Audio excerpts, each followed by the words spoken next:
And NHL will. That's the Sports Lounge stacking. That's what they call it, the NHL. It's the Sports Lounge. We talk about sports and other things. What is this? Number 283. Sometime we'll get to 300. We'll get there someday. 17 more to go. We'll get there. It may take us a few years, but we'll get there. Marcus is here. Stacken's here. Charlie probably going to be here. Our last show was about a month ago. It was the NFL Draft. Special. We did that. I was going to have a lot of fun. Has anything gone on, Marcus, in the world since then? I think we're still arguing about pretty much all the same things we were arguing about a month ago. We've had one golf tournament. We've had a bunch of NASCAR races. We're going to have the Sturgis Rally. Woo! If you're playing a youth sport in South Dakota, go right ahead. That's perfectly fine. So, other than that, we haven't had much change really.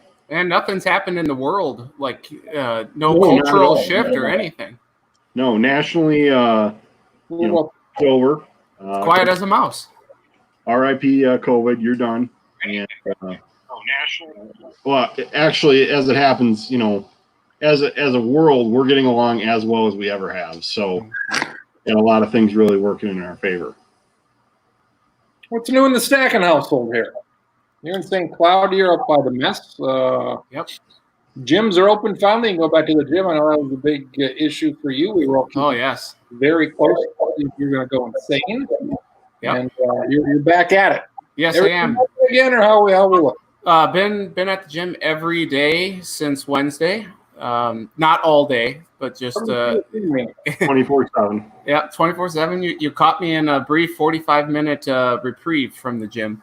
But no, it's good to be back. Honestly, not much has changed. They've spread some stuff out a little bit, but the gym I go to never has to, like, there's a lot of feedback on. Can you hear me? Yep, I can hear you. Okay. Yep. The gym that I go to is never at more than 25% capacity or 40 people anyway, so it's never been an issue for them. So, which is great. I think the most people that have been at the gym when I've been there is like 8 or 9. So it's very nice, very nice. But I'm so glad to be back. Is that a lot less than it used to be? What's that? Is that a lot less than it used to be? About the same. I'd say for the mornings, it's probably roughly about the same. I haven't gone in the afternoon yet. Afternoon is normally their busier time. I've tried to get in to make sure that I don't run into any issues or it's not too packed or anything like that. But I would say it's roughly about the same or maybe slightly under. But I'm sure it'll continue to pick up. What's the gym situation here in Mitchell? Good. Well, today I went to the gym at 4:30. I usually don't go then. I usually go at like 7 or 8 o'clock at night, depending on what I have going on. And that was the busiest it's been. There were probably 25, 30 people in there. Part of it was they had a class going on, so there were 15 people in that. And then it was probably 30 people total. But there's a lot of times I go there and there's 6 people in the whole place. So it hasn't been an issue. Wipe down the machines after. You're supposed to wipe down the machines before. Quite honestly, I forget sometimes. And you're like, well, I hope the guy in front of me wiped it off. Because I didn't think of it. But, you're a little bit more diligent about it that way. But nothing has changed as far as what's available. You can still have water. They still have towels, all that stuff. So, from that standpoint, nothing has really changed. And my gym now has 2 spots in Mitchell. So I think in that way, it's a little more spread out as well. So, Are you Anytime Fitness, Marcus, or are you some? I'm a Great Life guy. So Great Life, okay. Stacking, can I interest you in the 1996 Survivor Series, which is currently being aired on FS1? No, you cannot. I personally have not seen this. So this looks. When I was watching NASCAR on Sunday, they were advertising this. Nice. So usually I've been doing a lot of WrestleManias, but this is something different. This is like I believe they advertised it as like this is one of the first big things The Rock was in, right? Oh yeah, this was his debut. That was what would make this notable, I guess. Well, there we go. Cool. Oh, where do we go? Protests all around. We had a protest in Sioux Falls. That was a lot of fun to follow. I had a hell of a time following that. That was fun. You enjoyed, in particular, the news coverage. It was unbelievable. Hey, I guess we're starting Sioux Falls was the last day of May, wasn't it? May 31st? Yeah. Had a rally a couple weeks ago, and then things turned bad at the end when it got dark, and some other people came in, and a few businesses got broken into, and glass everywhere, and the mall got hurt a little bit. But yeah, Kellogg really didn't have anything, and KSFY, they really had anything that you could have wanted. They had 4 or 5 people down there, and it was good. Really? I don't know how this happened, but I had no idea which news station you were referring to, but I would have sworn if there would have been anyone, it would have been Kellogg that would have been covered. That's what made it was an upset. It was unbelievable because this, we knew this was going to happen like all week long Sunday, and I don't think anybody thought it'd be violent like it was, but it did, and you had to be ready for that.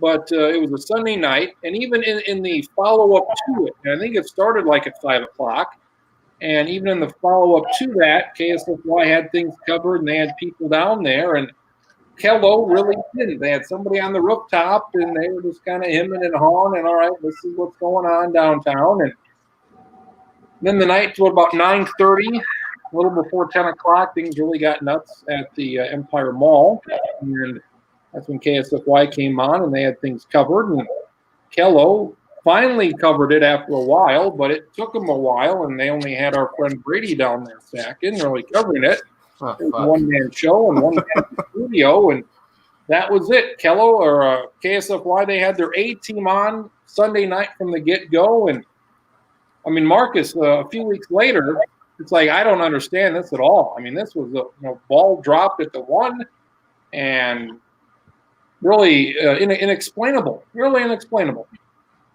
Yeah, you don't know how the rest of the year will unfold, but I would say it's one of the top 5 news stories of the year in Sioux Falls, and they were not on it.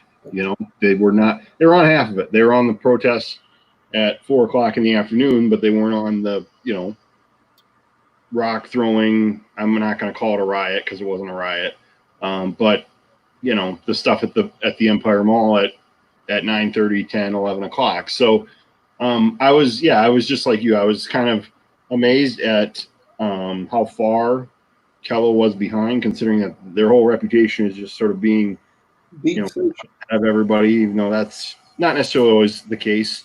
And Dakota News now, as it is now, with the combined forces of KDLT and KSFY, was very good. Our guy Zach Borg out there, it was incredible stacking, and I'm like you. 3 weeks later, I have a hard time wrapping my head around it too. But the one part of this that I have probably talked about, and I want to stress again, is just like the social media aspect of it all, and how much time was spent. You're talking about, there's buses of protesters coming in to Fargo, and there's buses of protesters coming into Sioux Falls, and then the next day there's buses of protesters coming to Mitchell. None of that happened. I don't know where that's being spread from. To me, that's we want to talk about fake news. That's fake news right there. I mean, that's just people on Facebook just spouting off and saying they've got the answers when they don't. So for all the blame that people in my industry take about the media writ large, I still haven't gotten a good answer for how exactly that's happening, and that would sort of speak to just this blatant misinformation that seems to be out there all the time. Probably the same people that are talking about these police officers shooting at a black guy or a black teenager in St. Cloud a few days back. Didn't happen. Didn't happen. Marcus, did you catch any of the Twin Cities coverage of the riots and the protests in Minneapolis at all?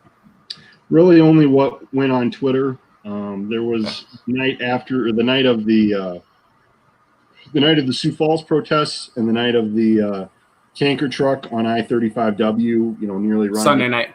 Yep. 100 people. I was watching WCCO online, but for the most part, it was just sort of watching whatever was on Twitter.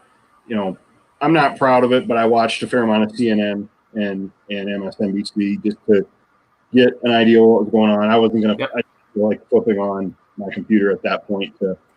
And, you know, with Twitter, you do get a lot of it. So, and I had a couple people on Facebook that I knew either from high school or college that were protesting, and they were posting stuff. And, yeah, I mean, it was, it's interesting when you see a city that you're familiar with. And I think all three of us are familiar with Minneapolis and St. Paul on maybe various levels. I don't stretch to say I probably have the most knowledge of the three of us. And, you know, it's different when they're landmarks you see. You know, we've all ridden the light rail, you know, from the mall to US Bank Stadium or Target Field. And I mean, you go right past Lake Street, and that's the one you can sort of overlook, and you see Lake Street, and you see the Target and these places that were either boarded up or were lit on fire. And 38th in Chicago was quite a ways off the light rail. I can't say for myself that I've ever been at the corner of 38th in Chicago, but you got a sense of what it was like. And all you had to do was watch the 10-minute video, the 8 minutes and 46 seconds that George Floyd had the officer on his neck. And there's really, if you're realistic and you're a human, there's really only one way to look at that. You know, it's not really a two-sided or a multi-sided thing. That 846 doesn't add up, you know, and whatever happened before that, you know, depending on where you look, and if you haven't watched it, I don't know what the audience this is, but there's a great New York Times video that sort of breaks down the whole sequence leading up to that, and the 911 call and all this stuff. And you watch it and it fills you in. It gives you a lot of perspective, but it still doesn't add up for why that knee was on a neck, you know, for as long as it was. So, you know, people are right to be upset. People are right to be outraged. People are right to protest. The three of us don't, as everybody has said, every white person who cares about this has said, we can't sympathize, or we can sympathize, but we can't know what it's like to be a black man stopped on the side of a road just because you're black, you know. And that's, you know, if you're black or you care about black people in this country, you reach a point where enough is enough. And I think we're at that point, and I don't know where it's going to go, but I think on a very basic level, I'm grateful that we are where we are right now, because hopefully change will come. But, you know, we have to work for it, because people said the same thing 60 years ago, 50 years ago, and we're having these problems right now. So let's hope that some positive change can come from this. I wanted to ask you what you had seen from the city's coverage, because I was primarily just watching KARE 11, and I thought they did a very good job. So sorry, I didn't mean to completely. No, you're good. No, that's totally fine. So I'm just going to back up. We were a KARE 11 household growing up. We watched Paul Majors, and, you know, go back all down the list, all the anchors that they've had, and you know, my parents still watch them, and they have opinions on who they think is good. So Julie Nelson, you know, being the main anchor, my mom and dad said she did a great job, and people on Twitter were saying she did a great job. And then Randy Shaver, the converted sportscaster, now the main, they were not fans. They said he did a terrible job. So that was their review on how that went. Obviously, Mike Max was the star of the show on WCCO, the sports guy who they just kind of threw into the field, and looked like they threw all their sports people out there to cover this. And anybody who knows me knows my opinion of Mike Max has never really been that great. I kind of think he's a kind of a grease ball, but he was great covering the riots and the protests and that sort of thing. So that's the very loose review I've gotten. And yeah, other than that, it was basically, you know, a lot of time spent on Twitter and people posting clips of what WCCO and Fox 9 and KARE 11 were posting. So okay, because like I said, I was just primarily KARE 11. I had flipped to KSDP, the ABC station, KMSP, Fox, and then a little bit of CCO. But I would say 90 to 95% of the time I was on KARE 11. So I didn't know what I knew they were covering this as well. I didn't know to what degree or how well they were covering it compared to KARE 11. I assumed every TV station in the Twin Cities did a phenomenal job covering this from all angles, because this is the biggest story that's hit Minnesota, the longest lasting one that we're going to see for quite some time. Yeah, this is a career defining story. If you're someone who's going to have a 40-year journalism career, or 30 years, or even if you work in journalism for 8 years, this is going to be the one thing you probably take with you. And I should just say that, we've spent a lot of time talking about TV news here. I'm generally not a big TV news guy. I could go a week without watching TV news or anything like it. I'm a Star Tribune subscriber. I'm fairly proud of that, and I read that. You should be. And their coverage of this has been really good, and it will continue to be good. Sort of the breakdown of the third precinct, where these 4 officers, some of them only for a few days, had worked, and how that precinct sort of had a reputation of being a renegade precinct, or got away with doing stuff like this. So that's kind of how my diet is built, and I certainly take in stories from other places when they get tweeted or whatnot. But yeah, that's there's been a lot, like you said, a lot of good work by a lot of journalists, which is what you like to see. It's unfortunate that we've had cases of all over the country where people are cops are shooting at journalists who are in the way. Yeah. Some of them clearly identifying themselves. Some of them, I'm not going to excuse it, but there's some cases where you can understand it a little bit better than others, where they're just trying to clear an area. But yeah, it's been a very complicated 3 weeks here, I think, where you think a lot of different things, and there's not really any right answers other than let's try to be a little bit better.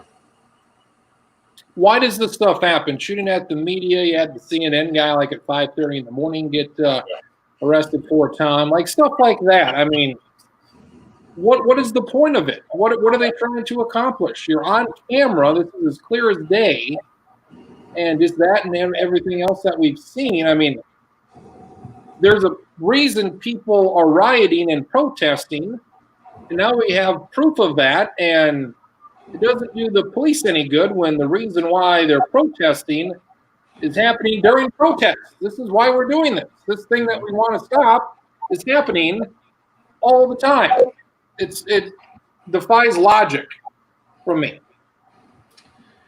Absolutely. I mean, that's the gist of this whole thing, where it seems like they're making the police, and I'm going to be fully recognizing that the police have a very difficult job. There's a reason that they're cops and I'm not. I don't want to be a cop. That was not a career choice really on my radar, and so that prefaces all of this. But so I feel like some of these decisions are being made in such a short term, and frankly, that's what makes the whole knee thing from Derek Chauvin just so unbelievable. Is like he thought he was doing that for 9 minutes and never really came across the point to not be doing that. But I think decisions are being made in such a short term where they're like, well, this CNN guy's in the way. We're just going to get him out of the way. We'll arrest him if we have to. We don't care. And it just looks so bad. That just, the tumble down effect from just that incident alone. And you had incidents where a photographer lost her eye because she got shot by a rubber bullet.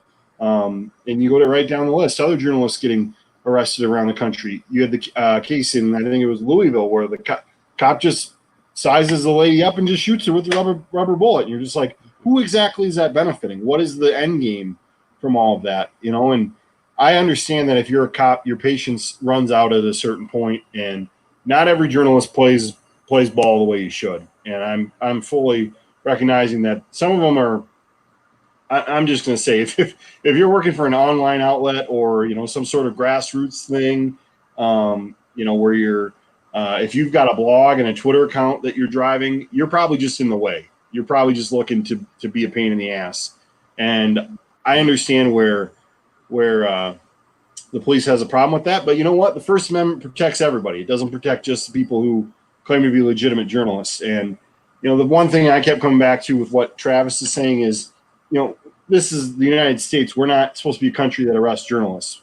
But this is the Philippines thing where we just had somebody put away wrongly for reporting. We're not a dictator country, although maybe we are. I don't know. But yeah, it's one of many things that are pretty disappointing. Stack, and this is like stuff you see in other countries, and this has just been a disaster for a long time, and we're halfway through this mess of a year. Yeah. Yeah. 2020 can just wrap up. Like, can December 31st get here any faster? We're a long way from the finish line here. If you thought these first 6 months were long, well, we got 6 more months for this shit to go. Is this the way people felt about 1968? Like, that's my question. Or that was just a year from hell? You know, is that what we got going on here? Or, are we, you know, and that was a year that it never got much better either, you know, and there is part of me that wonders, like, are we just in that same boat or what? But this has this now, we still have 6 months to go here, but up until now, is this now replaced 9/11 is the big thing in our lifetimes? Is this with the coronavirus and shutting the country and the world down, and then you get these riots going and everything else? It feels like the reckoning, or, you know, like the end of the world is coming. I mean, this is like Revelations in the Bible. It's just like everything is kind of cascading down on us one after the other, you know, a plague or a virus. And then you have all these riots and cities burning up, and, you know, the country is in complete turmoil and unrest. I mean, I can't speak to 1968. You know, when those riots were going on. Hold on, 1968 wants to join the chat. Let me add him. Okay. Serious, 1968. All right. Hello, 1968. 2020 says, "Hold my beer." So, hold my grapefruit soda. I don't know. Like you just wonder. Yeah. Ooh, the Denny. You just wonder what else could happen, what else will happen. Like, well, presidential election could go south. I don't see it happening, but what a capper that would be. The way things are going, this is fixing to be a blowout. So let's just keep that going, shall we? Yeah, I think you asked, you know, or Stacken mentioned the reckoning, and I don't disagree with any of that. I wonder, like, how much of this will we take away from our lives and apply in 2022 or 2024 from the virus specifically? I'm talking about, where, you know, think about what 9/11 did to our daily lives, where we go through metal detectors anytime we go into a building that's got a significant number of people. You take your shoes off and you go through security to get on a plane. We don't really scoff at that or anything, you know, like that. We've you know, for a while there, we got used to, like, the terrorist level threats or terror threats, where it was, you know, I don't remember them, green, yellow, orange, those, and we had different. I couldn't even tell you what it is right now. I just assume it's always on red at this point. But you know, we you know, will hand sanitizer be as big a part of our lives? Are we going to walk around with masks like Asian countries have for years, when they battled the avian flu and the swine flu and all these viruses that we got away with not really having to defend ourselves too hard? You know, quit shaking hands, because that's one thing that maybe we don't do. It's going to be tough at the Summer League tournament. How exactly will that all work? Was 2020 going to be the last year of the calendar? Is that really what's going on here? 2020, the last year of the calendar. We had the thing about how the Mayans miscounted, and now the world's actually going to end on Sunday. Yeah. So Sports Lounge, we may not make it to 300. Get that NASCAR race in first here. What's that? Let's get the NASCAR race in first. That's right. Yeah. Well, we got Talladega on Sunday. Let's get that. So I don't know if this is what I truly believe, or it's what. I mean, do you guys think that stuff is going to catch on? The way we're treating the whole mask thing and the way we're going about the thing about everything we've been talking about, all of this stuff with black people getting killed, with coronavirus, all of this is so goddamn easily preventable, and we make it so goddamn fucking hard for this. This is not difficult to figure out. Quit shooting black people. Quit shooting them for no reason. Put on a goddamn mask. You've seen the flow charts. You've seen the curves. Yeah. We're fucking this. Everybody else is this. This is not hard to figure out what to do. You stay home. You put on a mask. you use the hand sanitizer. We're so goddamn stupid. We can't figure out guns. We can't figure out how not to shoot black people. We can't figure out how to beat this goddamn virus, even though everybody else has. But the greatest country in the goddamn world, we don't got a goddamn clue what to do. Speaking of that, like, did you see Ted Cruz is in a fight with Hellboy on Twitter about like wrestling Jim Jordan? Of course he is. It's 2020. Of course he's in a fight with Hellboy. To address your question, Marcus, I don't know if this is what I believe in my heart or my head more, but I think once a vaccine is created, available to everyone, I don't think.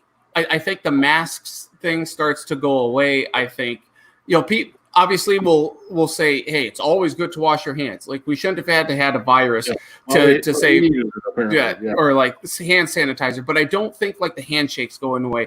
I don't think embracing in terms of like hugs or fist bumps or, elbow bumps, anything like that. I don't think that's going to go away or become like the elbow bump in particular is not going to become a mainstay, because once the vaccine is created, once it's available to everyone's going to take it and be like, okay, well, if you get COVID, here's the vaccine for this. I mean, it's the same thing with like polio, for lack of a better reference, because polio was the big thing back in the 30s and 40s, and I mean, hell, FDR had it, and then they created a vaccine, and now it's like, okay, polio's fine.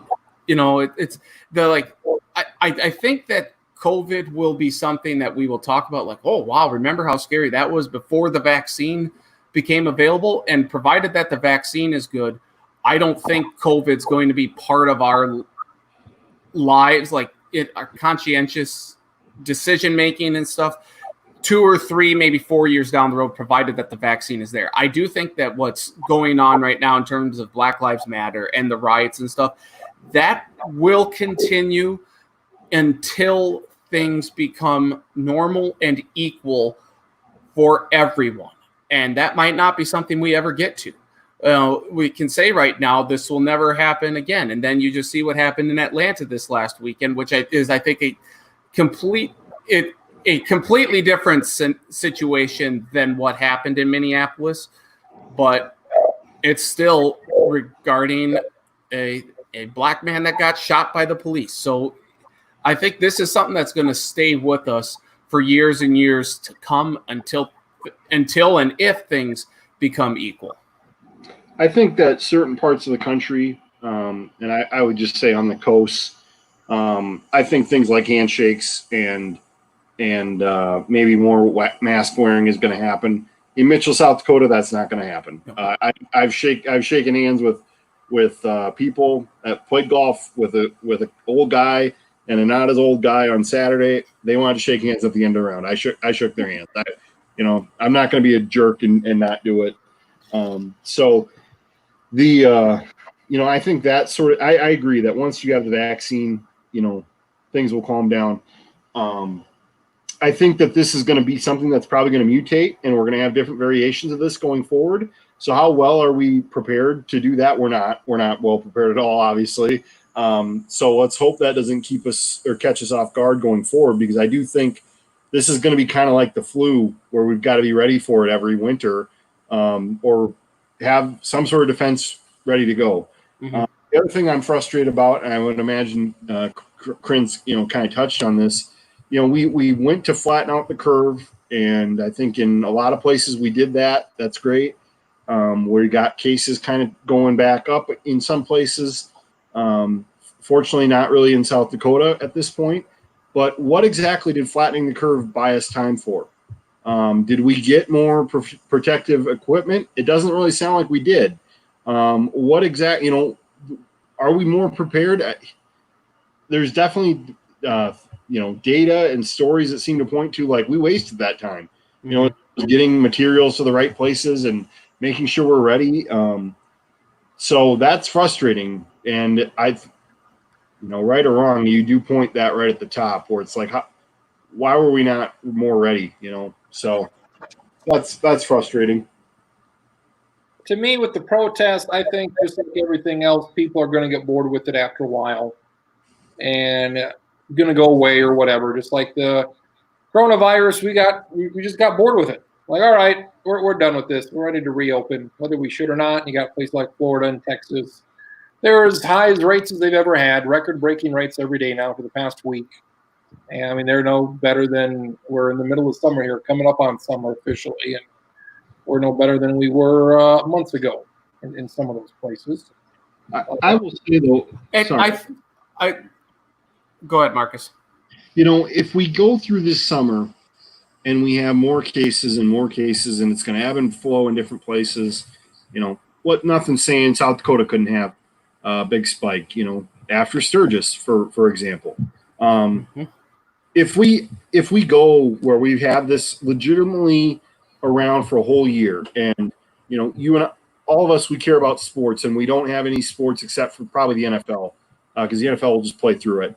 But at some point it will wear us down. If we take this all the way through the election, where it's the virus is not going away, and it's just we keep having it hanging around, I think at some point it will just wear us down. It has to. I agree that people are just going to proceed on as if nothing happened, and we're just going to try to will it into not being a thing. And in some ways, you do have to live with it. But I think the longer it's around and the longer we got to take precautions and it's not going away, the more frustrated people are going to be. And I think everything's just going to get worse. And I agree. I don't know. That's like the very pessimistic view I have, but I keep coming back to it. No, I think you bring up a good point, because people are going to start to rebel from what their local governments are trying to do to prevent it, or say they're doing to prevent it. I think I saw something where 22 states have seen an increase in the coronavirus. And I looked at the map only briefly, but it looked like it was state stacking. That's easy. I saw it was. Yes, it was in the South, but it was it was also in the West too. So it's kind of weird that the uptick in, like, say, Utah and Nevada and stuff. It's where either these states didn't close, or it's just the virus spreading from east to west. Or I know it was on the coast, on both coasts first, but it seems like it was kind of spreading from both directions. So that's not a surprise, and it's also not a surprise that these are where some of these larger protests have been going on in California, in Texas, in Florida, in Georgia, DC, or I guess I don't know for sure about DC, but those are some of the areas that are seeing the increase right now, and where they're having the higher the higher numbers of cases over the last few weeks. I just look at it from the standpoint of at some point it won't matter what cities or states govern. South Dakota, we've set out we're not going to close. We're just not. It doesn't matter how many people get sick or how bad it gets. I guess if Mitchell had 5,000 cases, maybe Mitchell would close. But we're going to let people's personal freedoms go. They're going to do it. Minnesota, a state that people got frustrated and wanted things open, felt like it was moving too slow. If we've still got coronavirus just hanging around. October, November, we've still got thousands of people that are still sick. It won't matter what people, do from a closure standpoint. People will just do their own thing. And I just look at it from a standpoint of it's never going to go away. It's just, you're always going to have a certain number of cases hanging around, because as Krenz pointed out a couple weeks ago, we don't have the willpower for anything more. We don't have the willpower to really, take the month we need to take. We should have done that in April, but we don't have the willpower to really shut everything down the way we need to. And so we're just going to have a bunch of cases till we figure out the vaccine. I just keep coming back to that. So seems like the death rate has slowed down a little bit. We got to 100,000 pretty quickly, and now we're kind of creeping along, and like 200,000 by October. It was going to be a few months. We are at a pretty good clip right there. So that initial, but that's still what, 3 Vietnams? I know. So it's going to be, instead of 100,000 people in 3 months, it's going to be 100,000 people over the next, let's say, 3 to 5 months. So I felt like here in South Dakota, they opened things up. It felt like we opened it up because people were still going to get sick, but we could handle the load at the hospitals at that point. Before we didn't quite know. And then once we got past that initial stage and we figured, all right, we can handle any surge and we have the hospital space now for that, which means we're going to open up. Is that in the ballpark there of anything or what? I mean, I don't really know if I don't think you're wrong, but I don't know that that's necessarily the main. Because like what happened with, because we're supposed to be in our peak numbers now, which all along, I never understood that. I never understood what that was based on. We're supposed to be in they never shared what the model formula was, which fine. Whatever. I guess I can look past that. You know, I just had a hard time wrapping my head around how that ever would really take place. And I'm not even saying the model's wrong. The model is what it is. It seemed a little preposterous. Of all people, it seems kind of crazy that Kristi Noem didn't sit there at the end and say, how the hell did we end up at that number where we're going to have 300,000 people get sick with this virus and we're going to have, however many people die? The models, all that, they are objective, but you can basically find a model that fits what you want. Based on something here. They got to be based on, if we're closed, if we're not closed. Right. I never understood. I mean, we're at 820 cases right now active. Right. We're likely going to be down under 800 tomorrow. Mm-hmm. And who knows? 900 yesterday, or we're almost dropping, 60 cases a day or whatever it is. So, I mean, next week we're going to be close to 500 when we were at like 1,300 at our peak. Yeah, could be. Had what? I think that if we didn't do anything, our peak could have been bad. I don't know. I don't think it would have been as bad as they were projecting. No. And honestly, if they felt like they had to scare people into taking it more seriously, whatever. I don't know that it worked, but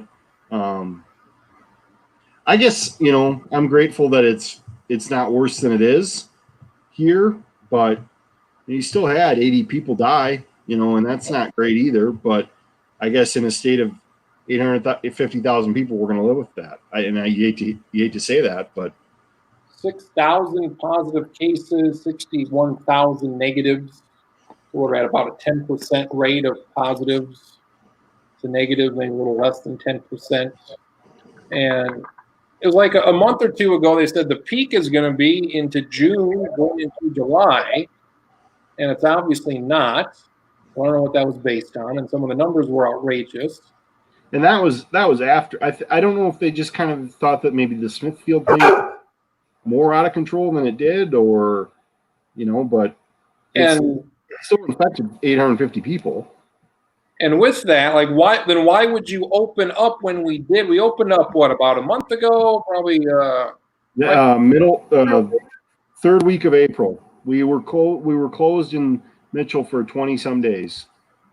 And then we really opened things up there April going into May. And it's like, well, if the peak is coming up in June, why would you open up before the peak? So those two things never made sense to me. If the peak is June, that's fine. It ended up not being the case.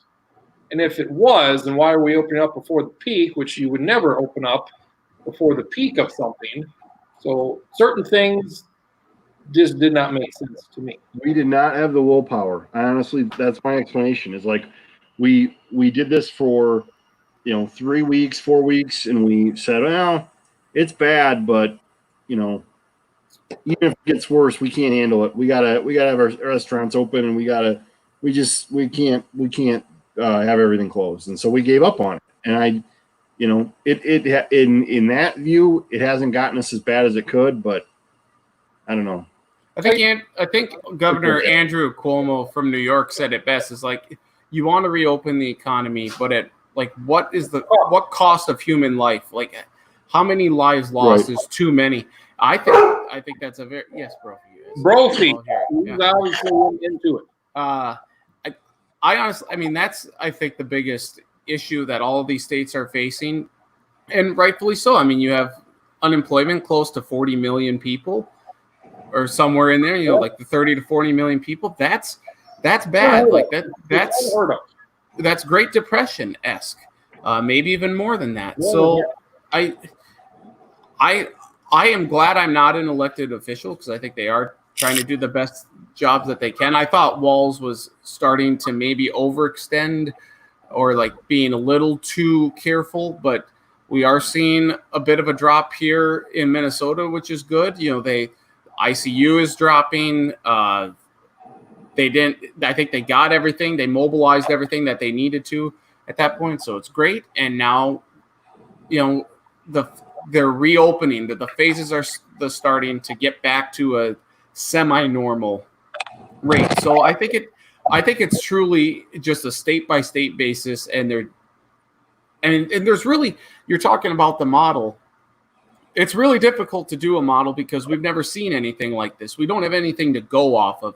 So It's constantly changing with the new data that's coming in each and every day. And that data can sometimes be specific to a certain region, a certain state versus other parts of the country. So that's difficult as well to kind of to correlate or relate from from New York to South Dakota or, Florida to Minnesota. People that wear masks, it seems like that's the simplest and most and the easiest way to prevent this. A $1 mask you can buy at Menards or anywhere. It's very simple. Similar to the police people, similar to like who does this benefit or why would you do this? Like the people that are complaining, like things were shut down for a while. You couldn't go eat anywhere. You couldn't go and sit there. You could still order and bring it home.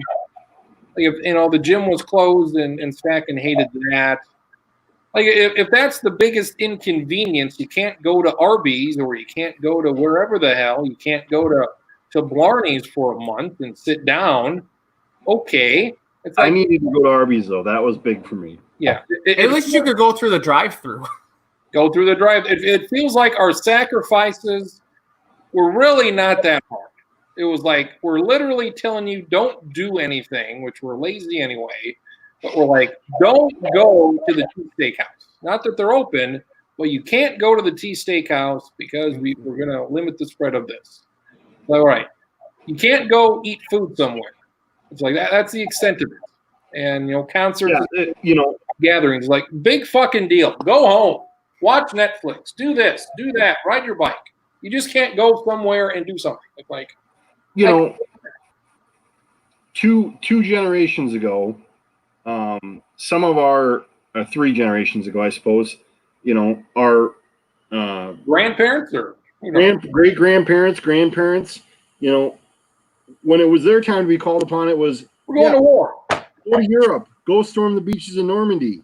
See how that works out. We were literally asked to stay home. We were told, hey, don't go to the movies. Don't hang out with your friends. Can you live with that? No, we can't. We couldn't make it more than 3-4 weeks without, If you want to talk to them, do this. What's the difference between this and in person? Not a whole lot. This is basically the same thing. I know. So I'm never going to be able to get a hold of that. I'll be able to tell whoever's around in 50 years that I did my part, but it's just I can't say the rest. Can't say the same for everybody else. Where it's just like, yeah, a bunch of my friends weren't, not you guys, but a bunch of people were not strong enough to stay home, and watch. We literally have Netflix. You literally can pull up whatever the hell you want to watch and watch it on your TV. You don't have to go anywhere. And it's those people that arguably are creating it, the longer times that we needed to be in either quarantine or within these restricted times. And it's one of these things that if we would have continued to do this, it would be lower. But kind of like we said, it really doesn't matter what the numbers are now. We're not going to close again. It doesn't appear anywhere. Right. We're not closing again. So we did what we did for like 3 months. We did something. And we opened up. And some places are fine. Some places are not. But we're back open again. And there's really no incentive to stay inside. Unless it's your personal, it's your personal option to do so, because everything's open again for the most part, and you can go anywhere and you can do whatever you could do before. So, the other thing I'd say is that and like people, yeah. Go ahead. And like people that don't want to wear a mask, it's like just wear it. It's like I know I know. I don't. And I just want to say, like, I'm personally conflicted over it because I totally believe, and I'm going to sound like a hypocrite here, but listen, hear me out. You know, I don't go a ton of places to begin with. I don't need to wear a mask at work because they don't require it, and I don't sit very close to anybody. But I do have the times where I go to the grocery store. I'm like, well, do I really need to have the mask on? And I've worn it. I've had trips to the grocery store where I've worn it. I've had trips where I haven't worn it. I feel conflicted. When I go to the grocery store, I'm literally not making contact with anybody except I'm making contact with the cart. And if you can wipe that down beforehand. And so from a personal standpoint, you're like, okay, well, I can get by without being within 6 feet of anybody. But I do agree. It's not for me. It's for the grocery store worker to not catch it. I could have it right now and I could give it to them. So I've been torn. I don't love wearing the mask. Who does? But I'll do it. And maybe I need to be more serious about doing it. Same time, we've got fewer cases than we've ever had recently in South Dakota. We got like maybe 10 or 12 in this county, which is Mitchell. 10 people. Right. And that's the other thing. It's like 10 people have it. Well, more people have it, but we know. Right. If I knew Mitchell had 250, I'm wearing the mask. You know what I mean? It's just like, but because I know it's 10 or, we believe it's 10, I weirdly get some comfort out of it. Whereas like, if you would have told me 6 months ago, hey, 10 people out of 15,000 in your city have a deadly disease, you're going to take it seriously. I probably would have said I would, but I don't know. So what I was going to say before is that, it's not realistic, but if everybody that had the disease quarantined or isolated for 2 weeks, you legitimately could end the transmission of the virus. We're not capable of doing that, but if we did it for 4 weeks, we'd have this thing shut down. But we just can't do that. We can't bring ourselves to it. I know that people got to go to work. I have to go to work. They didn't cut me any slack for being a part of so it's just there are different ways to look at it. We could be on this show for 4 more hours talking about it, but here we are. At the I'm sure we've all been to the grocery store. They've got like the plexiglass between the cashier. That might be staying. That's one of those things. Like to stay. I think it probably will. I think it should. This shit can go above the thing and go around the thing. They're still touching all of your items. They try and wipe down the conveyor belt and all that, but it's like, unless they're completely enclosed in a goddamn thing. Is it bulletproof? Is it bulletproof? Huh? Is it bulletproof? I don't think they're going to let you test it. And it feels I'm not. And the arrows up and down the aisles. It's like, well, people don't follow that. No, they don't. People of Walmart. People of Walmart. I want to bring up the requirement for the masks. And what is the one store, maybe aside from Costco, that has caught the most shit for having the masks or making people wear Menards. And I went to Menards on Sunday in Mitchell, and they're not requiring it anymore. And really? That is a what about Sioux Falls? Huh? And what about Sioux Falls? I don't know about in Sioux Falls, but in Mitchell they're not. I went to Menards on Saturday, and it was required. In fact, they had like a security person there. I think she was counting as well because they said you could only have like 500 people within the store, but you had to wear a mask. Yeah, so I wore my mask into the store. I get in there, and the sign's not on the door, and I'm walking around, and Menards employees aren't wearing masks. No, hardly anybody in the store is wearing a mask. I'm like, well, that's weird. So this is a perfect personification of exactly what I was talking about. I go in the store, I'm wearing a mask. I'm like, oh, I'm not going to take it off now because I don't want to look like an idiot taking it off as soon as I get in the door. So I wear it. That's fine. Everything's great. I go over, half a mile to Walmart. I don't wear the mask in there. There's more people in the store wearing masks there than there are in Menards. And the employees are wearing it. I don't know how I'm supposed to feel about that, or if I'm doing the right thing or the wrong thing or whatnot. But there's a perfect dichotomy of what's happening between one store that was requiring masks, now they're not, now nobody's wearing it. Walmart's never required masks. There were more people in Walmart with masks in Mitchell than I've seen since this whole thing started. We've got 12 cases in town. Patrick Starr and SpongeBob said, "When in doubt, pinky out." So No, here's the that's motto. Here's the motto you go by: if you have to ask, wear the mask. That's true. That's true. So there we go. Can I make that a T-shirt? It's up to you. I'm guessing somebody's beat you to it, but Yeah, probably. Well, that's what's going on in the world, I guess. Sports, baseball. our neck of the woods. Now, Baseball's a mess. Baseball's dumb. Baseball going to happen, Marcus. This does not seem like this is more difficult than it has to be. It's like, how many games we playing? Figure out what we're playing the players, and let's go. It's like everybody else got to figure it out. NBA, hockey, they can figure it out. They're at the end of their season, so it's easier. But like, well, the people who would know, the players and the experts, they seem more convinced than ever that it's just a ploy from Rob Manfred to negotiate the latest threat, basically saying that, we were 100%, now we don't know what we're doing.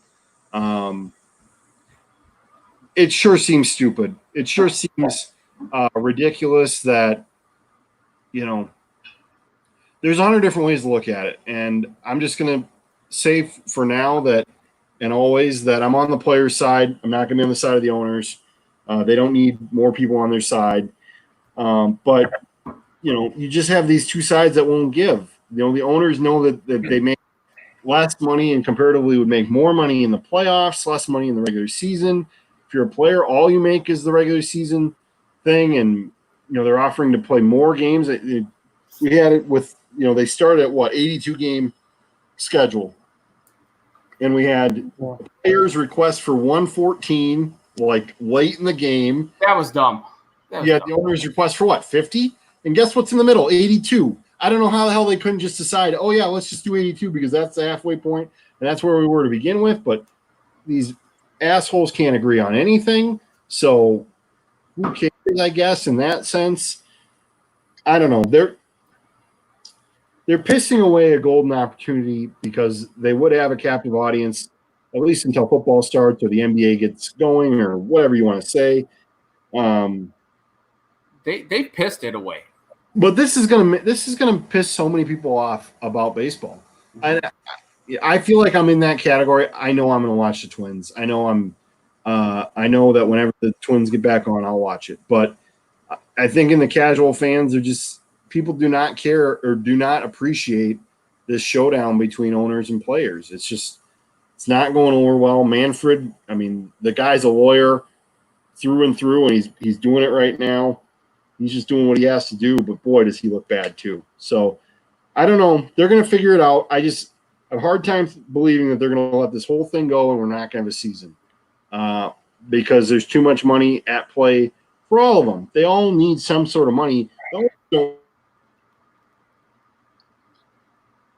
Hello? Yeah, well, he did freeze up. Here's the deal, Stacking. Yeah. Well, I would say it's bad for baseball. Obviously, if they don't play this season, it's not great. You would prefer to play than not. They have one more year before they have to renegotiate. So that could be a mess. Let's see. Should we just kick Marcus out and see if he can come back here? Yeah, let's do it. Move from the stream. He can get back here. Add to stream. He's there. It's black now. Oh boy. So we can try that. Maybe there might be two Marcuses. Let's remove from the stream for now. But it's not good. Obviously, if they don't get a season in, or if they only play 50 games. But it's like, all right, like Marcus said, once they get games going, he's going to watch. Once they get going, I'm going to watch. Once they get going, you're going to watch, and I'm going to watch. Like whose decision whether or not I'm going to watch a baseball game is based on these negotiations and everything. If it's on and you want to watch, you will. If you don't give a shit about it and you're not going to watch, then you're not. Who's going to say, I won't watch this game, but they were negotiating there a few months ago, and it took a while, and I'm not going to watch. I would have watched, but now I'm not. I think there will be a sliver of people that will say that, like, hey, they kept fighting over money, and here I am, either I was laid off or furloughed, or, either way, like just with this whole COVID situation, they'd be like, I don't want to watch regardless. So I think there will be a sliver of the population that has that. Baseball has become such a regional sport in terms of the regional sports networks and stuff that are broadcasting this, that like from a national perspective, if we're going to, so I guess it depends on the perspective that you want to look at. Nationally, baseball has missed a golden opportunity to become the only sport. Yes, you have, NASCAR race has been going on and now golf's getting back into it, but baseball could have been playing right now. They would have been the only sport that people would have watched in droves because it would be the only sport on.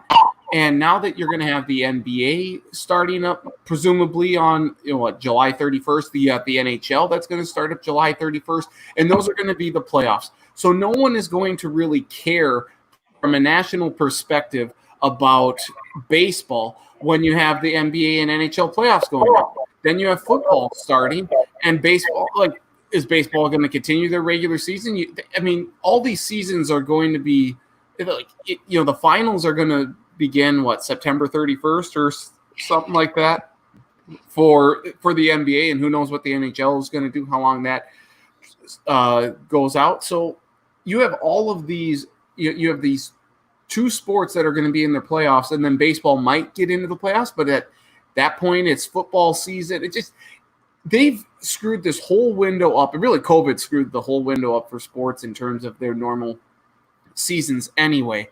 But I don't think baseball is going to be in the conscientious mind of many people after July 31st, especially for the regular season games, because no one's going to care. Wake me up when the playoffs happen, and even then, you're going to have football. You're going to have the finals for the NBA and NHL still going on. I don't know how many. I don't want baseball through Thanksgiving. I think that's dumb unless you put it in a neutral site like Houston or Tampa or any place like that. I think they've just missed. They can still play games, but they've missed an opportunity to really get boost their ratings, drive the national attention, and really get people back into baseball. They've missed that. That's completely gone at this point. So that's baseball.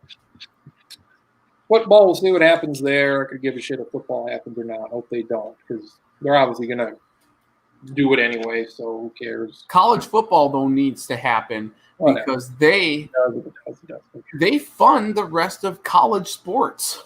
Shut it all down. Shut it all down. Yeah. I know. Ohio State, by the way, to hell with them for making them sign these Buckeye athletes, saying, by participating, you can't hold Ohio State liable. That's what I mean. Again, this is all about money. Everything's about money. We've seen many companies cut people, fire them, furlough them, quit paying them. There's no reason to do that. They've got millions and billions of dollars. The owners can pay the players. All these companies that are cutting jobs, it doesn't need to happen. Mm-hmm. So, just maybe what we thought, the downfalls of society, they're probably pretty true. It's the owner ultimately doesn't care about their employees. They just care about how much money he or she can make or how much money he or she can save. Ultimately, that's what it comes down to. So what I would like to see baseball do, and I think 54 games makes the most sense. You do 12 against every other team in your division, so that's 48, and then you do 6 against your inter-league rivals. So for the Twins, that'd be the Brewers, Yankees, the Mets, Nationals, the Orioles, like that. I think that provides perfect balance. You don't play any of the teams from the opposite divisions within your league. Just do it this year, but I get that 54 games, depending on when you would start that. You can do extended playoffs too. I'm fine with that. If that pushes... Depends on when it starts. I think 54 games makes the most sense for baseball at this point. I feel like anything under 70 is a waste of time. 50 games, that's rough. That's a month and a half worth of games. That's less than 2 months. They've squandered their opportunity to play more games. I think they can play here if they want to play later in the season. If they want to, go down south to a warm climate and extend the season a little bit longer. It's like this doesn't need to happen this way, but it is. So that's the way it's going. Anything else here? What do we do? Played golf with Amon for the first time, and his driving ability rivaled Stakken's. I haven't, we haven't played golf officially with Stacken, but given that performance last year to Top Golf, what I think kind of Marcus as expected with Amon, good golfer, hit the ball well, dressed ridiculously as you would expect, and hit the shit out of the ball. Yeah, he's got a great ball flight, can really bash it. There's a guy who can really hit it too. Look at him. Look at that. Fuck yeah. Hitter, boom, bam. I mean, just like incredible the ball flight off the tee. I mean, it's like a pro. His short game leaves a lot to be desired. Couldn't make any putts out there either. Well, the greens were the worst greens you and I have ever seen in our lives. They had been aerated. I imagine the aeration was from the end of last year, but it was a disaster out there. It was all sand. I never want to play golf on an aerated green again. So it takes away from it all. So that wasn't ideal. Did Amon, did he purchase or did he wear his Tom Brady Buccaneers jersey yet? What the hell did he wear? Penguin something with a penguin? He had a hat for a pheasant. He had some sort of like penguin shirt or something, and then cool penguin. Just weird. These weird shorts. Yeah, he's a weird dude. Black jean shorts. Yeah. He had an orange hat with a corn thing, corn something with it. Yep. Corn cob. So, yeah, that's what happened there. Mr. Schottenkirk, how are the things up north? Normal? Lake time? Yeah, can't complain. It's still kind of fucked up, but it is what it is. How many sports bets have you had in the last couple of weeks? How many what? Betting on the NASCAR and the golf? What are we betting on? Oh, yeah. A lot of horse racing, a little bit of NASCAR, not a whole lot else. No. Just got done with the baseball talk. I mean, what Stacken's like, a 54-game season? I think anything under 70 is a waste of time. This seems like it's ridiculous, this whole thing. Like, something's got to get done here in the next week or two. Because it's fucking July 4th here in 2 weeks. Yeah. I think they're going to get something done. It's obviously awfully contentious right now, but I really don't think the owners are willing to burn it all down. They might, but I still find it hard to believe. And a 50-game season is obviously far from ideal. I'd still watch. I'd still follow whatever. It's baseball after all, but it's only a sign of things to come. Because at the end of next season, I don't have my hopes up that it's not going to be any uglier than it has been already. But. Like I was telling Stack, and I don't know if Marcus was here, but obviously it's not good if they don't play. But it's not like anybody's going to say, "Yeah, I'm not going to watch this game because they were negotiating a couple months ago and that was a big mess." And I would have watched before, but now I'm not. You're going to watch. I'm going to watch. Marcus is going to watch.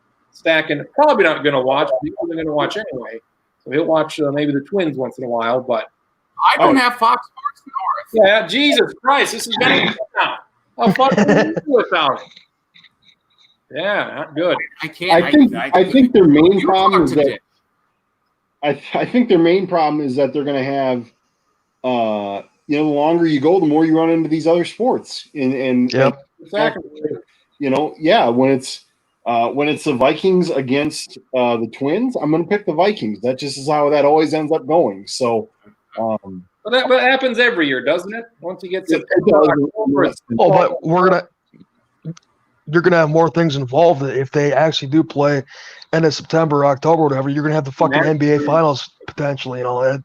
It's just another thing that they're gonna have to compete against. But you watching the '96 Survivor Series on FS1 right now?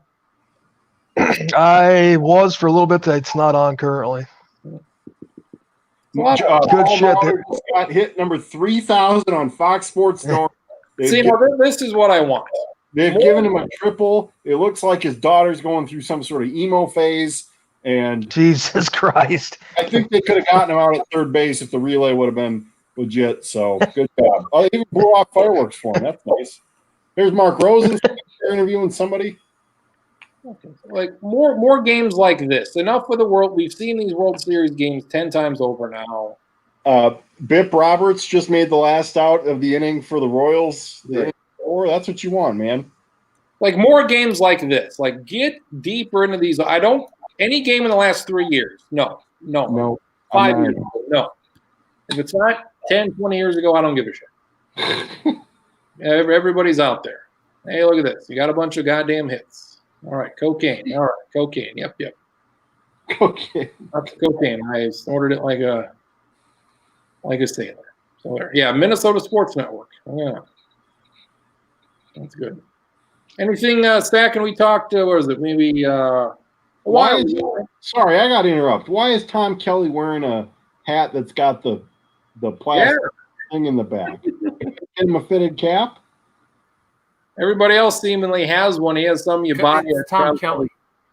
Probably $5 at Shields or somewhere. What a disgrace. I don't think we've talked about the Last Dance. I think maybe we saw the first couple episodes, but Stacking just shit on the whole thing. Did you even watch a second of this? Nope. What an asshole! What an asshole! Was Vikings on History Channel? Oh man. No. Well, you know what? I don't even know. I should have checked. I should have checked to see if that was on. What would you rather watch? A bunch of Seinfeld or this Bulls thing? 8 hours.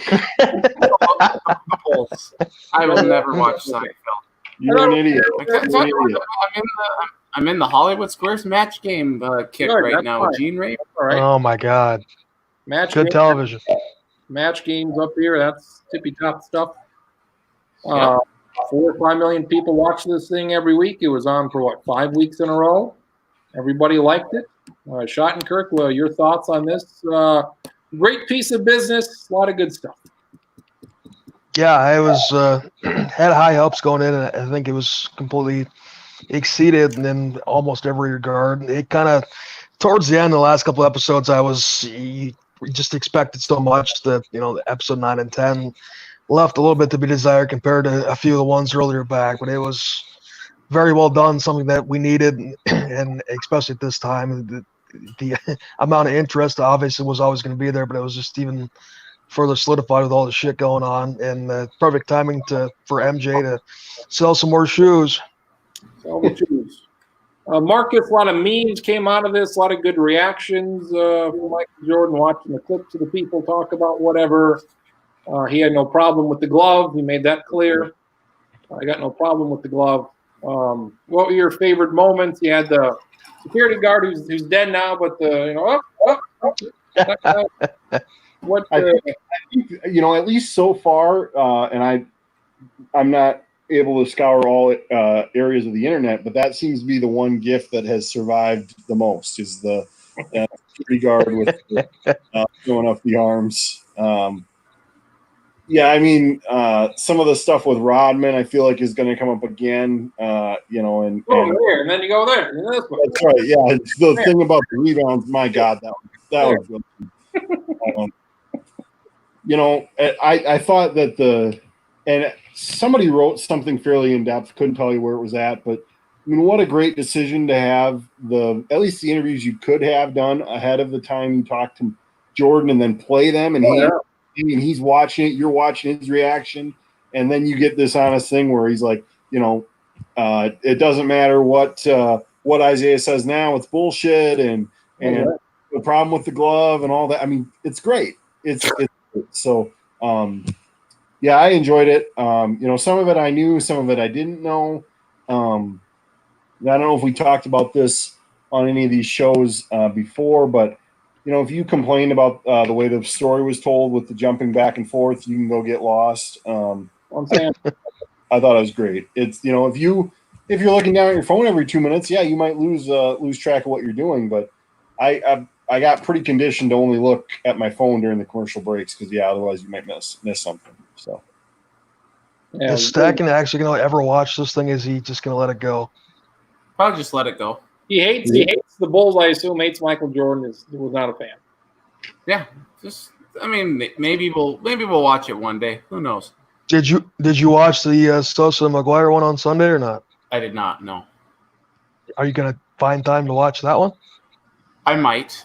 Yeah. That one I'm more intrigued by than the Bulls series. Jesus Christ! Well, I'll tell you. Hey, I'll tell you. Just as documentaries go, it was one of the worst I've ever seen. So that should tell you everything you need to know. Okay, well then I don't need to see it.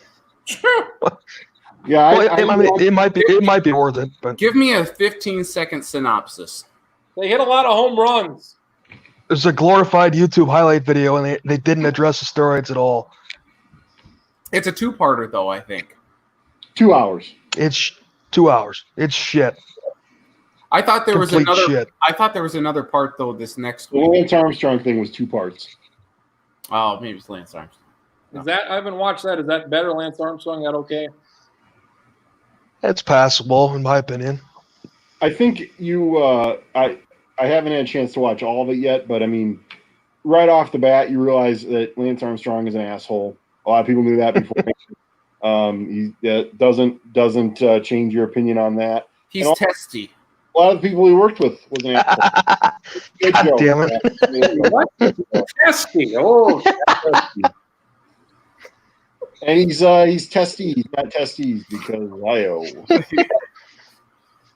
very good. Thankfully, they did touch on the wrestling stuff. I'm like, they got to touch on the wrestling. I mean, how do you not? And then it was getting pretty late in the damn thing. And I'm like, are they going to skip over this shit? And thankfully, Yeah. So, Speaking Once of they went a wrestling, little happy birthday to the Ultimate Warrior today. Happy birthday. Oh boy. Really? Oh boy. where the hell did you see that at? I have my sources. The who No, the hell you're is so- the Ultimate Warrior? The hell do you see it was his birthday at? I have my sources. Sources, Nate Weck. I don't give a damn. No. I will oust him if he's Whoa. my source. Oh, great. Yeah. So they had the wrestling stuff on there, which was good to see. What else?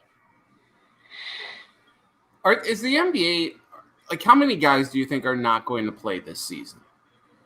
I actually Not bounce some of that off of old Schottenkirk, especially the Kyrie Irving stuff where he's not even going to be playing in this. What is his problem? Like, dude, know. not even in this.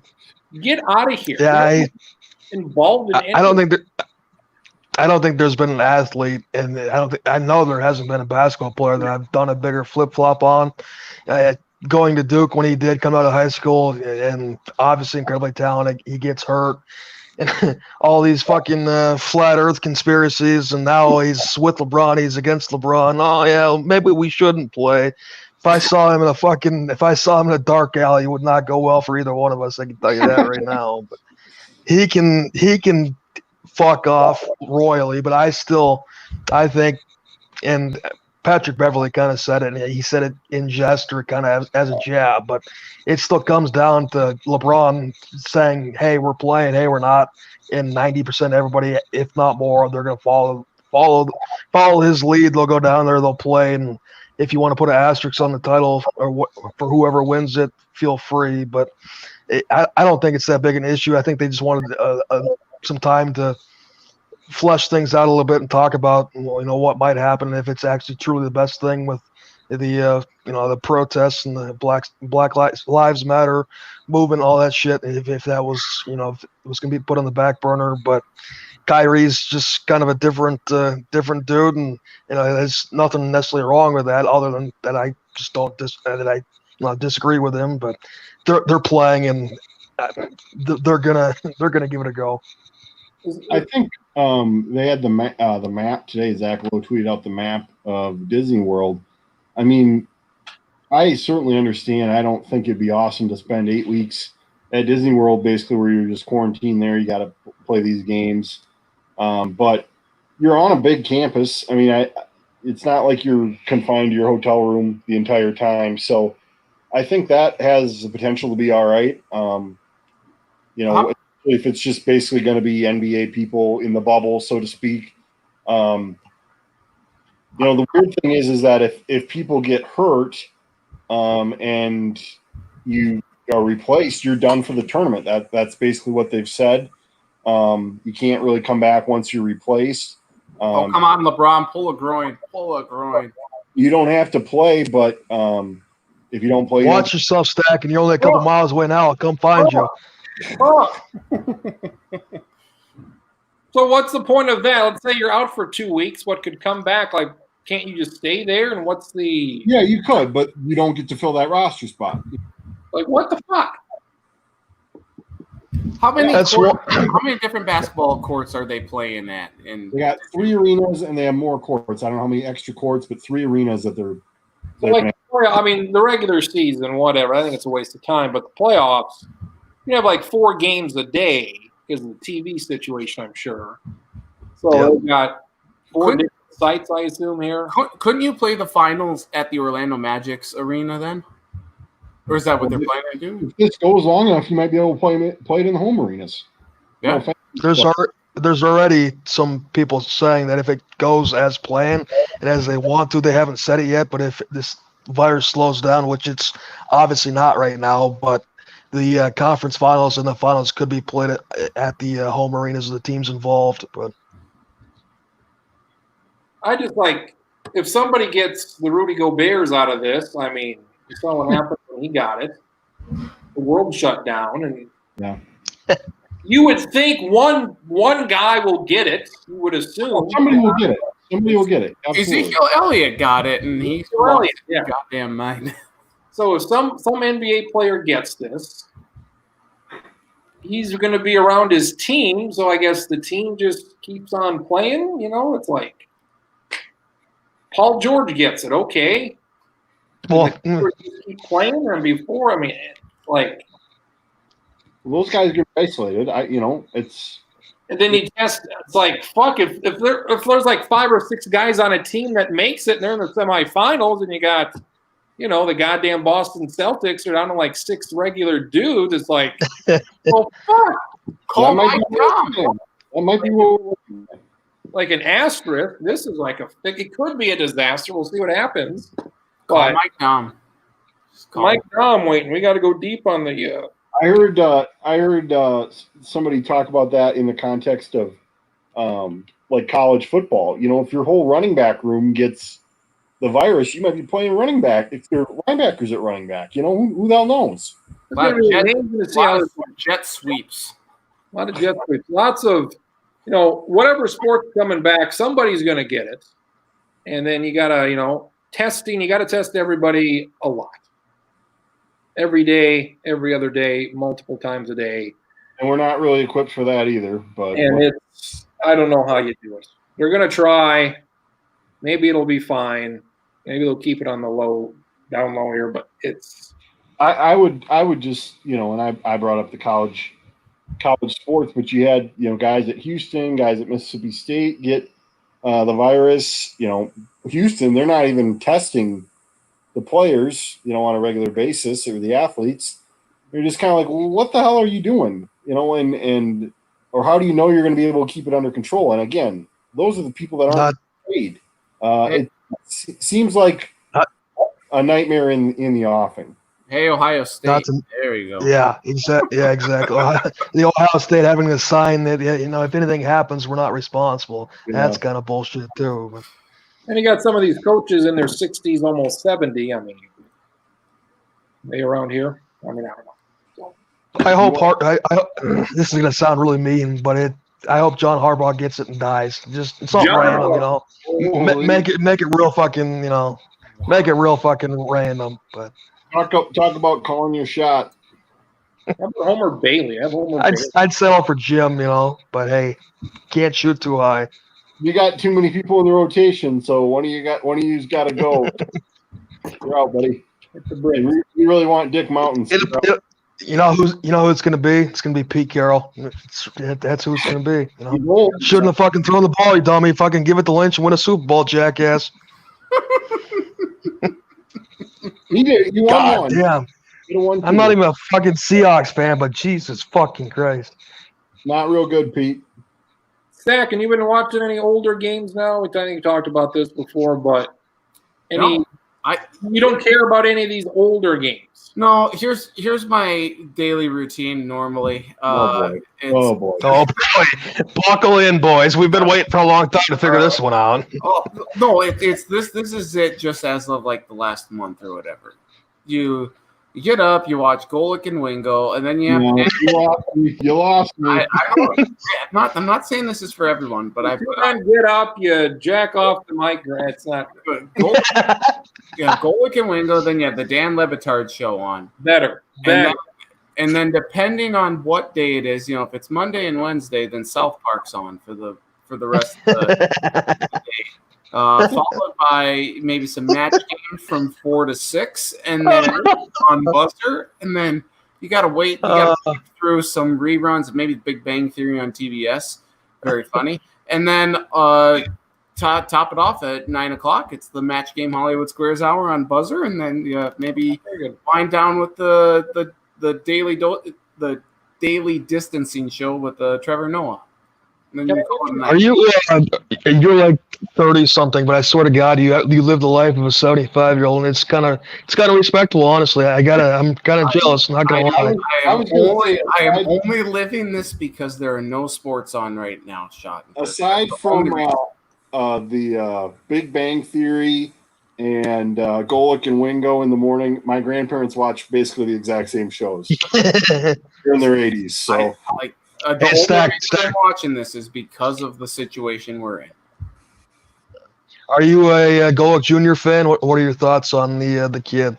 The Thigh Day Friday? Oh, just okay. Never mind. I like him. I think he's fine. I think they have good rapport between the three of them. So would I prefer Mike and Mike better? Absolutely, but You're an idiot. Sorry, had to say that. I don't have any problem. I think he's good. I think he's got a lot of unique takes, and I don't have any problem with him. Do you? So is Will Kane the only person on ESPN that you despise still? Oh, yeah, Will Kane's up there. Not a huge. Oh shit! Now I gotta think this through.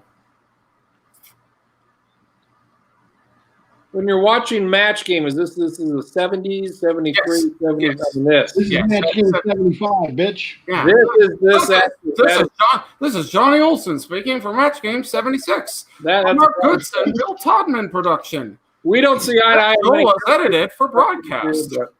Yeah, it's a very dirty show. It's a great show. It is like I watched this and I'm like, what's seeing what Gene Rayburn does? I'm like, holy cow, this would not fly.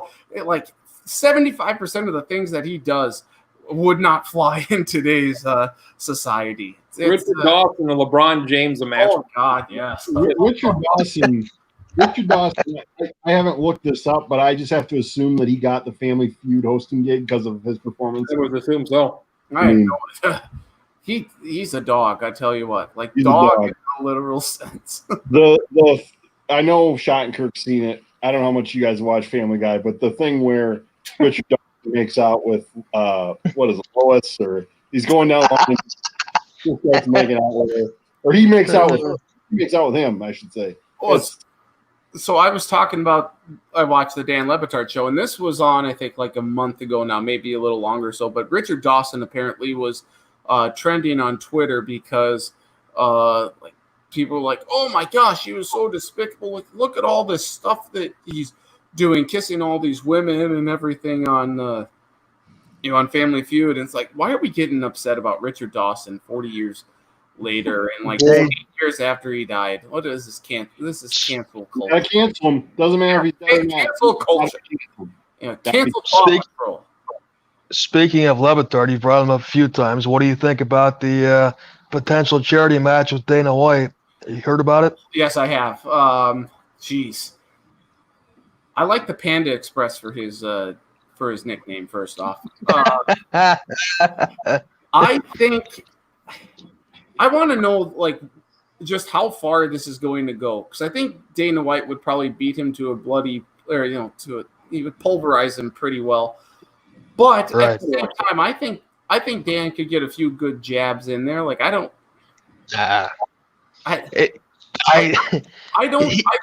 what the whole like. I understand where the feud kind of started from because didn't Levitard basically call Dana White out for not paying his fighters?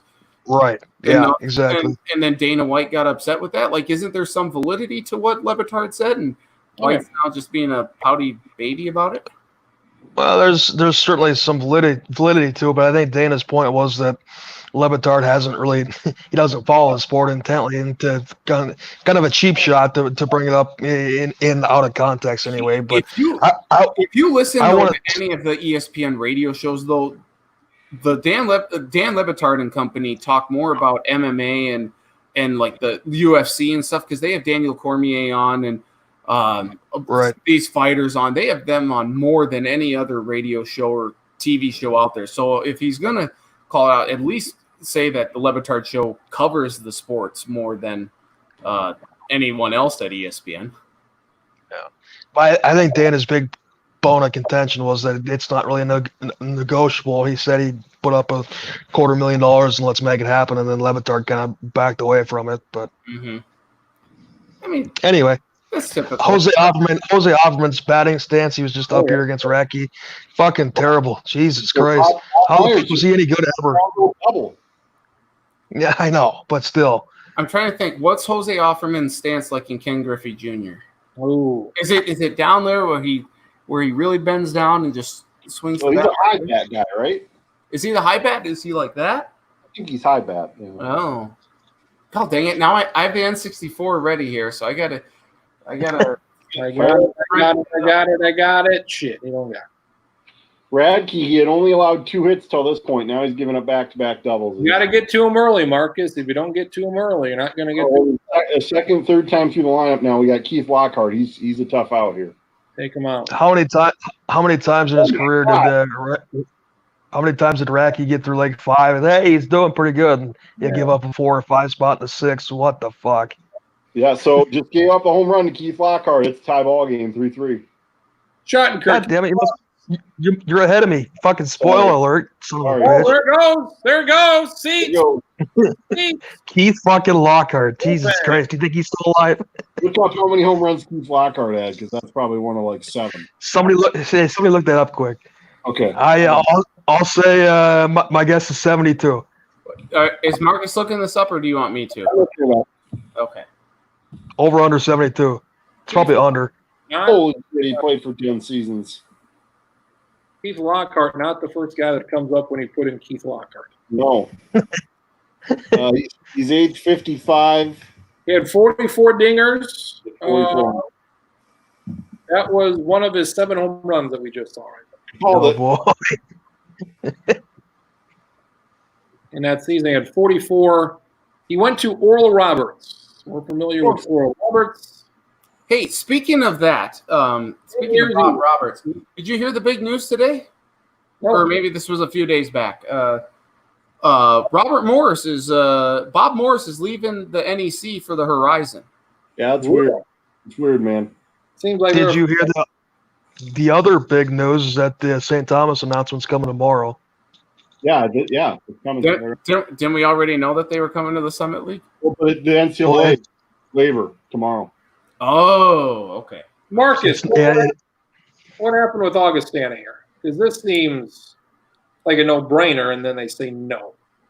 Was this bad timing, or I think that I think there is some validity to SDSU and USD not wanting them in the league, and they may have been able to talk UND and NDSU to oppose it as well. I don't know, hard to say, because each of those schools have ties with Stanford as well. I think it is bad timing. I think COVID throws a wrench into all this. And I mean, I just think, from an endowment standpoint, school population standpoint, they don't have the numbers. And it makes it a tough sell from that standpoint. I don't think the whole move can be based on, hey, Stanford's going to throw money at it, because you don't know how long that's going to last. So, wait, is Augie out for good? For sure. They're not getting a look right now. So, okay. The Summit told them no. So I don't know. This is totally random, but it might have been out there a few times in the last couple months with all this shit going on with Augustana and St. Thomas to a lesser degree, whatever. But in that piece announcing that the NCAA is going to make their decision on the waiver tomorrow, it listed the football budgets for NDSU and SDSU as a comparison to what St. Thomas has been spending. So first off, what do you think St. Thomas's budget for football has been the last few years as a D3 power? $4 million. I don't know what the D3 budget would look like. I would guess That's I would right. guess- 500,000 for St. Thomas. 2.5. I can't give you a guess because I truly don't know. The Star Tribune had it listed at 1.1, and I don't know what's all mixed into that number. And then they had SDSU's budget. What do you think that is or has been? For football? Yeah. 10. I think that's in the 4 million. I'll say Yes. 6. That they had it listed at 4.1 or 4.2. And then what do you think NDSU's budget's been? 15. 7 or 8, 10 or something.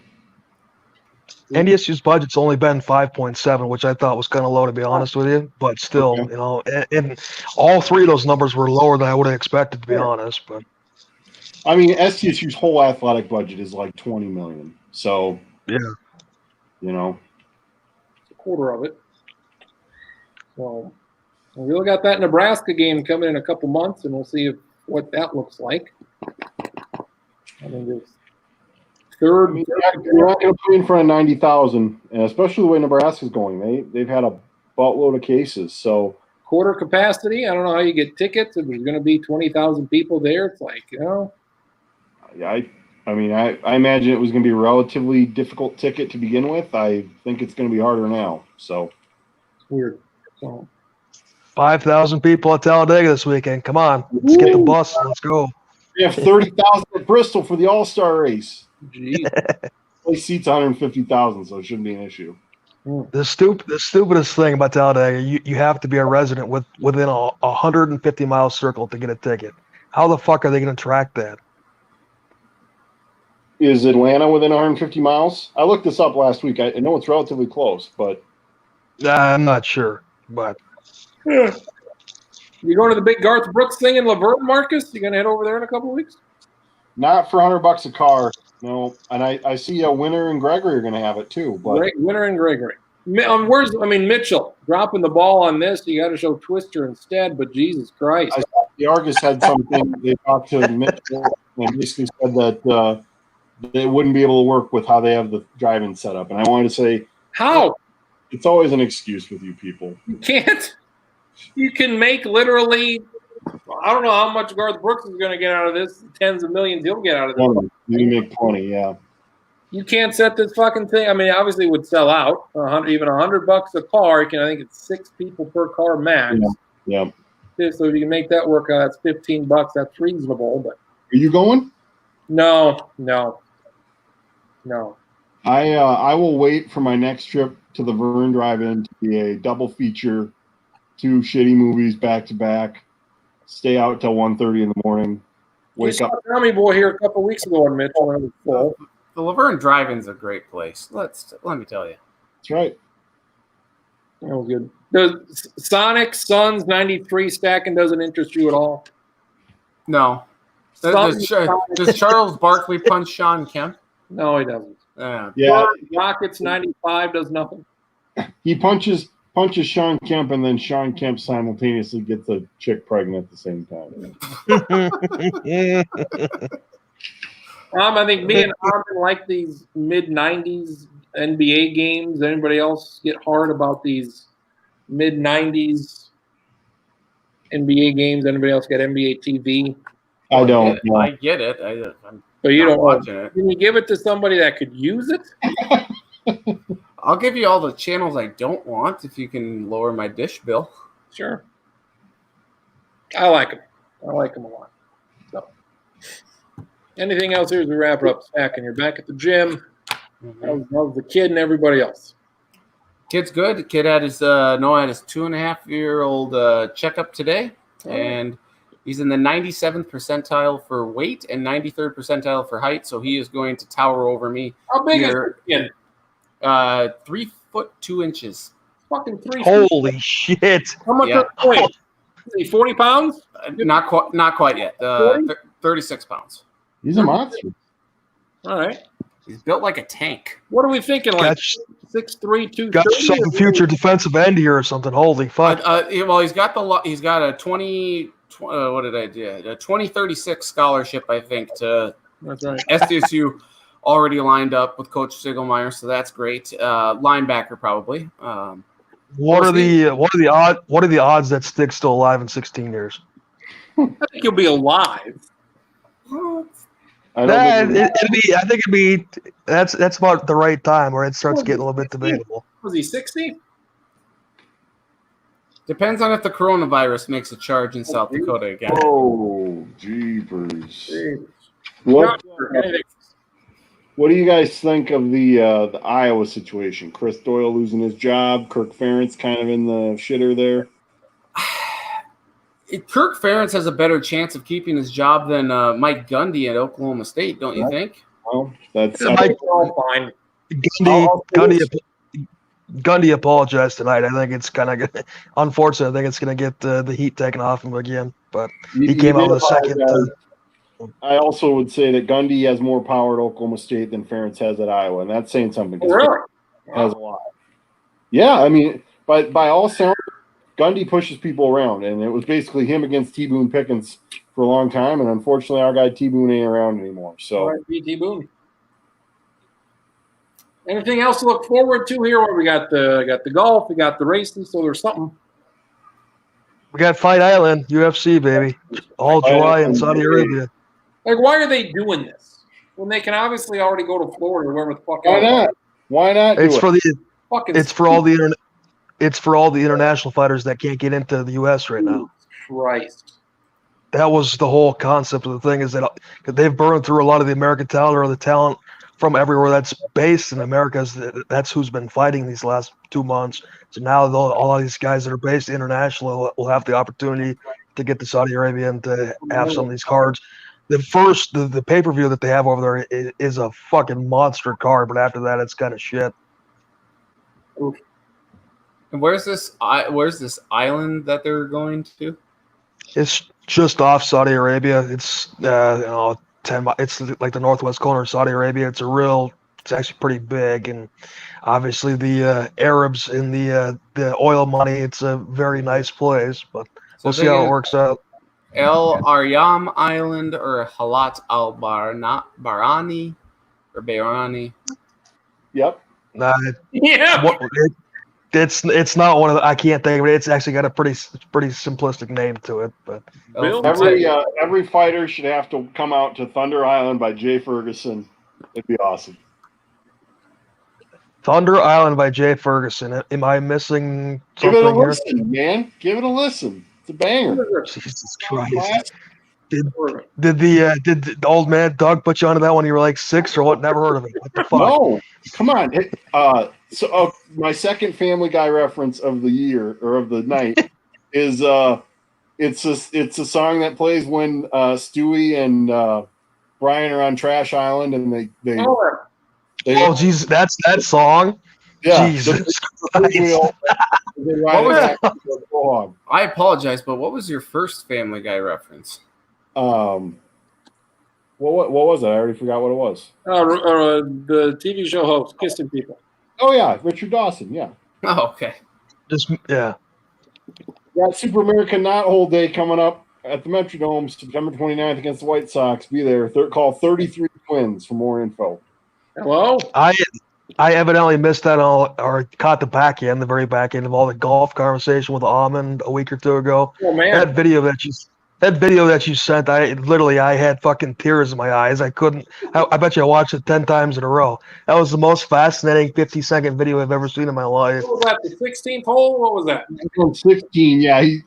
He basically said, "Well, I'm going to try to." Didn't he say I'm going to try to blow it over the water? And the water's. I mean, it doesn't play. It does catch a lot of balls. It's off to the right, and he just flushed it to the right. And right away, I'm like, "That's in the water." He's like, "No, I'm pretty sure it's up." And he gets up there, he finds it, and he's like, "Well, I'm going to play it." So Then we just let the camera roll, and he can't get his footing, and then he just splashes it and The rest is history, as they say. barely gets the Son ball of out. a bitch. So, and then That's good journalism right there. You got to be there for the moment. that's true. Yeah, my whole thing was like, just stay out of the way, don't get wet. Document.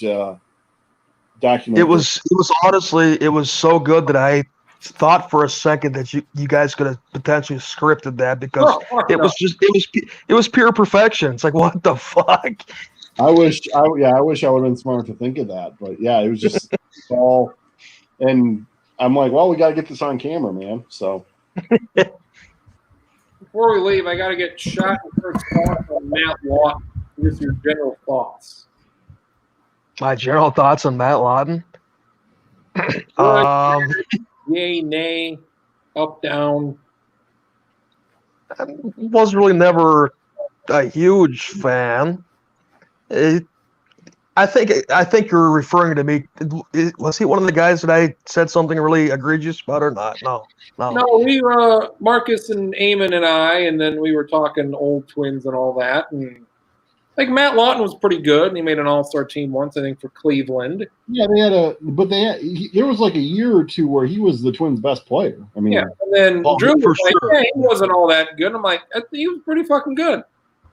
yeah, Drew. I think Drew underestimated.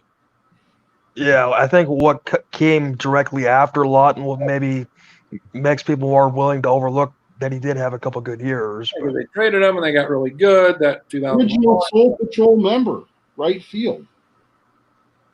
So I'm in poo-pooed on Matt Lawton. And Yeah, he thought he left the Twins and just dropped off the face of the earth. And Cranes and I were both like, he was an all-star. we have like 5 more years. Yeah. I think I was the one that was shitting on Jock Jones for valid reasons, in my opinion. Yeah. We got Bob Scanlon in the game. This was a Hardy's pitching change. I love that. He's got an 13 appearances. More games like this. No more games of like 2017. There's some game with Snow at a Grand Slam tomorrow night, 2019. More. You see it? Are they going to fucking lose this game? I'm guessing they probably didn't win. Sure looks like it. Jesus Christ. 8.8. Like 30 seconds ago, Traxler, did you see that kid in the yellow and blue striped fucking polo with the backwards hat? There he is again. What a doofus. My God. 16 innings, 4 strikeouts, a dozen walks. What the fuck? What is this? My fucking it's not Bob Scanlon, it's Bob Scampy. It's Bob the Scam. What was it? 96 was this year? They were like 78 and 84. Just showed it a little bit ago. They were at this point. They were like 8 games out of the wild card. They were like this is like they got a solid year this year, right? They had 4 or 5 teams ahead of them. Yeah. And Kirby Puckett, what? He did not play, or well, Scott Alger just had 34 on his hat, so I don't know if he must have. Like if they had Kirby Puckett this year, I don't know, maybe they finished with like 81 wins or something. Wasn't it 96 was his last year, and is this 97? This is 96, I believe. Oh, this is 96, and he did 95. He was his last. So this is like his own. I don't think he played this year. If he did, it was early. I think they were planning on it, and he didn't. There's Gardy on first base. So, yeah, add Kirby Puckett to this team. Maybe they finish over 500. Yeah, with Gardenhire, yeah, come on. Apparently, it's Justin Jefferson's birthday today too. So happy birthday, Justin. Well, at least Justin Jefferson's still amongst the living, so that's a birthday shout out's much better. Hey, I just happened to see the Ultimate Warrior's birthday was Where? When and where? Anytime I can get Stack and talking wrestling, it's a good day. I'll tell you that. So here's former American League Rookie of the Year, Marty Cordova. Gardy looks like he's put on about 80 pounds since this fucking day. Jesus Christ. Also, Marty Cordova is not very good in Ken Griffey Jr. baseball. They're like these. You got the circle for him to hit is very, very small. I think the Twins are not very good in that game. Well, that's so true. Ken Griffey Jr. documentary coming up. What is it? Maybe this weekend? Next weekend? Is it What? on the game? on What? MLB Network. MLB Network. So Yeah. their biannual documentary. And so obviously, He was a crossword clue today when I was doing the crossword. Blank, Griffey, and Burns. Ken. Ken, Jesus there you go. Christ. Jesus Christ. John Kirk, would you recommend this Undertaker documentary? Would Stack and enjoy that maybe? Well, probably not, but I'm telling you, it's fucking good. Have you seen it or not? Yeah, kind of like the Michael Jordan thing, and this is what, a 5-parter. It's very good, very good. It's very, yeah. And it's mainly just highlighting the last 3 years of everything back and forth or whatever. But yeah, I've been very happy with the way it's been so far. My expectations have been exceeded. Does this whole thing end with he retires? Is he done, or does he have one more match? He's been having one more match for a long time. Yeah, fucking that. It's just like everything else. It's incredibly hard to tell. I would have to assume that there's one more, but I don't know. It wouldn't surprise me if there isn't. There we go. Lounge 283 in the books. Marcus Stacken, Schottenkirk, Charlie out doing something. And did we ever get a report on whether Amon got the virus? You think we would have found out? He was supposed to get tested, was it last week? I think he's got it, and I think he's a goner. So, let's follow up on that for next week. Call the statistic. There we go. Drew Amon, an hour 46 then. Dog. All right. Coom Dog. All right. We'll see you probably in August here. August.